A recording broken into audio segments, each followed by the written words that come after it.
How do young people travel for months without a job or steady income? I've seen people in their early 20s, even from families that aren't financially well off, travel continuously for months while also buying expensive gadgets. They don't seem to have a stable job or active freelancing work either. For those who've actually done this, how do you realistically fund long-term travel at that age? I'd love to travel more myself one day, but I want to understand the realistic ways young people make it happen. 1. In my 20s, I saved up for 4 to 5 years. Not a single penny given from parents. I stayed at hostels for less than $50 a day. I ate the free breakfast. Lunch was either street food, and I ate cheap dinners. I bought my plane ticket in the off-season, so it was cheaper. I didn't do the luxury travel experience. It was honestly better that way. I did things I wouldn't do because I didn't plan the perfect, Instagram-worthy trip. 2. This was in the 90s, but I traveled across Eastern Europe for a month on $400 in 2000. I did most of the Middle East, Pakistan, India, and Nepal for around $6,000 for 6 months, mostly by bus or truck. In 2008, I traveled across Russia,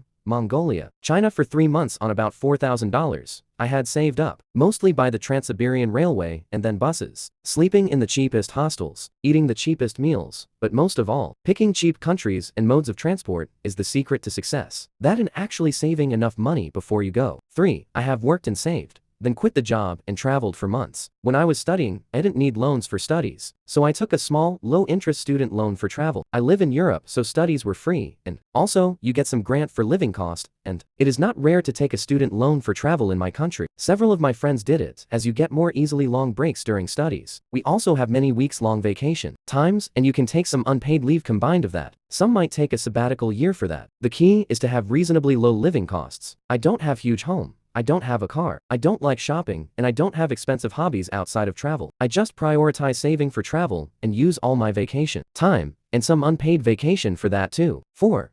Parents are usually involved, but it isn't always direct financial help. I lived in Mexico for a year when I was 22 and was only spending around $600 a month. I had saved from a job and lived at home. Then I worked for another year and a half and went to India for what was supposed to be a 2-month trip, but ended up being 2 years. When I was 18 and 19, I traveled through Europe a couple months each. It's really easy to save when you live with your parents. Now that I'm older, married, and with a new baby and paying rent, traveling isn't that feasible. Subscribe for more content like this. Thank you.